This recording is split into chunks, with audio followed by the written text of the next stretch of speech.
Option trading में कई लोग कुछ कॉमन मिस्टेक्स करते हैं जो आपको अवॉइड करनी चाहिए। ये आपसे वादा करता हूं, अगर आपने इन 5 टिप्स को अपनी ट्रेडिंग जर्नी में अप्लाई किया तो आपकी ट्रेडिंग जर्नी पूरी की पूरी बदल जाएगी। तो बिना टाइम वेस्ट किए इस वीडियो को शुरू करते हैं। सबसे पहले नंबर पे जो हमारा पॉइंट आता है वो आता है हमारा एजुकेशन और अंडरस्टैंडिंग की कमी। यानी कि कई लोगों के पास ना तो ठीक से नॉलेज है मार्केट की कुछ, और ना ही वो मार्केट को ठीक से समझ पाए हैं। बस कुछ यूट्यूब पे वीडियोस देखकर वो अपने ऑप्शन ट्रेडिंग में उतर जाते हैं, जिसके कारण उन्हें बहुत बड़े लॉस का सामना करना पड़ता है। बिना अच्छे से सोचे समझे ऑप्शन ट्रेडिंग में घुस जाना। कई लोग ऑप्शन का बेसिक कंसेप्ट, स्ट्रेटेजीज और रिस्क को अच्छे से नहीं समझते हैं, जैसे कि time decay, volatility, greeks, delta, gamma, theta, vega, इन सभी को समझना बहुत ही ज्यादा जरूरी है, क्योंकि यही ट्रेडिंग का एक बेसिक कॉन्सेप्ट है। और आप सभी जानते हैं, क्योंकि जिस चीज का हमें बेसिक कॉन्सेप्ट ही नहीं पता होगा तो उस चीज पे हमारा बने रहना या फिर उस चीज से हमारा प्रॉफिट कमा पाना या फिर उस चीज को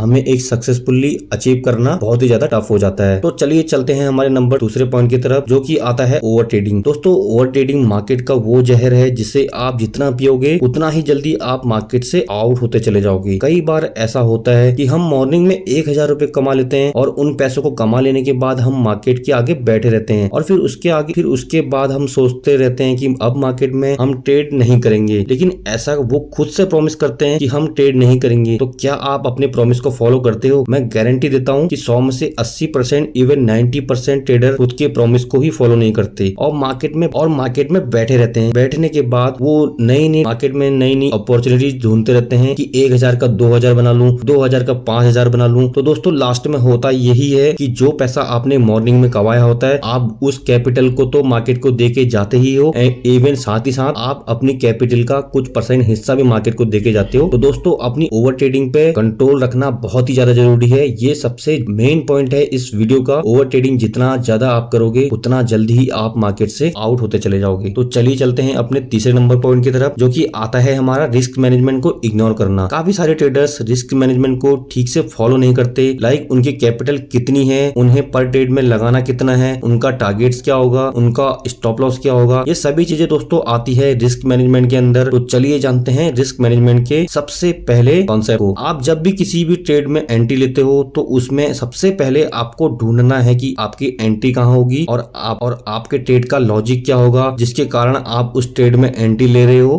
जब ये क्लियर हो चुका है तो अब आपको देखना है कि आप अपना टारगेट कितने पॉइंट्स पे बुक करने वाले हो। और इसमें सबसे ज्यादा जो जरूरी है वो है कि आपका उस ट्रेड में रिस्क कितना होगा। क्योंकि दोस्तों, एग्जाम्पल के तौर पर मैं आपको बताता हूँ, अगर आपकी कैपिटल 10,000 रुपए है तो आप वहां पर 500, 700, इवन ज्यादा से ज्यादा अगर आप रिस्क ले सकते हो तो आप 1000 रुपए तक का वहां पर रिस्क ले सकते हो। इससे ऊपर कभी भी रिस्क नहीं लेना चाहिए, क्योंकि एक बार के लिए ज्यादा भी ले लोगे तो फिर आप टारगेट पे उतना ज्यादा वेट नहीं करोगे। ये बात मैं दावे के साथ कह सकता हूं। तो इसीलिए 1000 रुपए का रिस्क लीजिए और 1000 का प्रॉफिट बुक करिए। और इवन मैं तो आपसे यही कहूंगा कि विनिंग ट्रेड्स में दोस्तों हमेशा रुकना बहुत ही ज्यादा जरूरी है, क्योंकि वहीं से हमारी पूरी ट्रेडिंग जर्नी का रिस्क रिवॉर्ड रेशियो या फिर हमें उस ट्रेडिंग जर्नी में बने रहने में काफी ज्यादा हेल्प मिलती है। तो अगर अब ये आपका पॉइंट क्लियर है तो अब चलते हैं हम हमारी तीसरे नंबर पॉइंट की तरफ, जो कि आता है हमारा हाई रिटर्न्स के पीछे भागना। वैसे आज के टाइम में काफी सारे नए ट्रेडर मार्केट में एंटर हो रहे हैं, जो अपनी सेविंग या फिर घर वालों से पैसे मांग के ट्रेडिंग करने चले जाते हैं, क्योंकि उन्हें ये लगता है कि ट्रेडिंग में वो रातों रात करोड़पति बन जाएंगे। क्योंकि हाई रिटर्न्स के लालच में हाई रिस्क ट्रेड लेना बिना सोचे समझे कि सक्सेस की प्रोबेबिलिटी क्या है। अक्सर आप लोग क्वांटिटी साइज को बदलते हो ताकि आपको सिर्फ 5 से 10 पॉइंट भी मिल जाए तो आपको उसमें बड़ा प्रॉफिट मिल जाए। लेकिन दोस्तों, रियलिटी यही है, जिस दिन भी आप अपना कैपिटल साइज बढ़ाओगे उसी दिन आप सबसे बड़े लॉस में ट्रेडिंग डे को क्लोज करोगे। दोस्तों, मार्केट में पैसा वही बनाता है जो फ्री माइंड होकर काम करता है और प्रॉपर अपने सेटअप को फॉलो करता है। इसलिए ज्यादा प्रॉफिट के पीछे ना भागे, बस एक लॉट से ट्रेड करो। जितना प्रॉफिट बने उतना प्रॉफिट बुक करो, या फिर जितना स्टॉप लॉस बने उतना स्टॉप लॉस बुक करो। तो अब ये पॉइंट अगर आपका क्लियर है तो चलते हैं हमारी लास्ट और 5वें नंबर के पॉइंट की तरफ। तो 5वां नंबर का जो पॉइंट हमारा आता है वो आता है कि प्लान बनाने में फेल होना। तो चलिए ट्रेडिंग प्लान के बारे में जानते हैं। दोस्तों, ट्रेडिंग प्लान इसलिए भी जरूरी है क्योंकि उससे हमें एंड ऑफ द मंथ में ये पता चलता है कि मंथ में हमने जो भी मार्केट में काम किया और जो भी स्ट्रेटेजी हमने फॉलो की, क्या वो सही थी, और सही थी तो उसका सक्सेस रेशियो क्या था, हमने किस स्ट्रेटेजी पे पूरे महीने काम किया, कितने स्टॉप लॉस हमारे हिट हुए, कितने टारगेट्स हमारे हिट हुए, और स्टॉप लॉस हिट हुआ तो उसका रीजन क्या था, टारगेट्स हिट हुए तो उसका रीजन क्या था। और सभी चीजों को एनालाइज करने के लिए